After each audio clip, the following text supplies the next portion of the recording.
Vous êtes-vous déjà demandé comment une paire de jeunes avec une idée révolutionnaire ont changé la façon dont le monde travaille, joue et communique?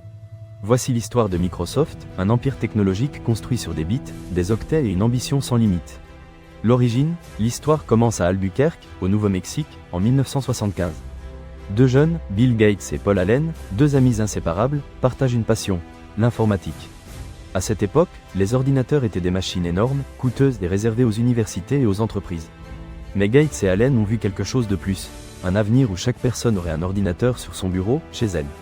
Leur première grande opportunité est venue avec l'Altair 8800, considéré comme le premier ordinateur personnel. Gates et Allen ont développé une version de BASIC, un langage de programmation, pour ce nouvel appareil. C'était un risque, un pari total. Pour le financer, Gates a dû convaincre sa mère, qui avait des contacts influents, de leur donner un coup de main. Cela a fonctionné. Cela a si bien fonctionné qu'ils ont vendu la licence de BASIC à MITS, l'entreprise qui fabriquait l'Altair. Microsoft était née, une entreprise qui n'avait même pas de bureau. Les premières années, défis et visions. Les premières années ont été de pure survie. Microsoft était une petite entreprise, en concurrence avec des géants. Gates et Allen travaillaient jour et nuit, écrivant du code, vendant des licences, négociant des contrats. Il n'y avait pas de temps pour dormir, seulement pour programmer. Leur vision était claire, mettre un ordinateur sur chaque bureau et dans chaque foyer. Mais le chemin était semé d'embûches.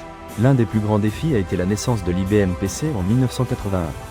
IBM, le géant de l'informatique, avait besoin d'un système d'exploitation pour son nouvel ordinateur personnel. Microsoft, avec son système d'exploitation MS-DOS, a été choisi. C'était un coup de chance et un coup de maître.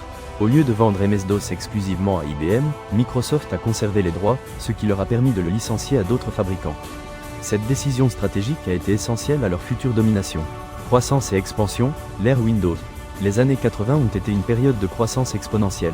Microsoft a déménagé à Seattle, a embauché des centaines d'employés, a lancé de nouveaux produits. Mais le véritable tournant est venu avec Windows. L'interface graphique de Windows, inspirée de celle d'Apple, a révolutionné la façon dont les gens interagissaient avec les ordinateurs. Soudain, utiliser un ordinateur était facile, intuitif, accessible à tous. Windows est devenu un succès massif. Microsoft est devenu synonyme d'informatique personnelle. L'entreprise a grandi à un rythme vertigineux, faisant de Bill Gates l'homme le plus riche du monde. Mais le succès a également entraîné des critiques et des accusations de monopole. Les années 90 ont été une période de consolidation. Microsoft a lancé Office, une suite de productivité qui est devenue une norme dans les bureaux du monde entier. Internet est arrivé pour rester, et Microsoft a misé gros sur cette nouvelle technologie, en lançant Internet Explorer, un navigateur qui allait bientôt dominer le marché. Mythes et légendes de l'empire Microsoft. Et ici, nous entrons dans le domaine des mythes et des légendes. Il y a une histoire qui a toujours circulé dans les couloirs de Microsoft, une rumeur persistante qui parle d'un programmeur fantôme.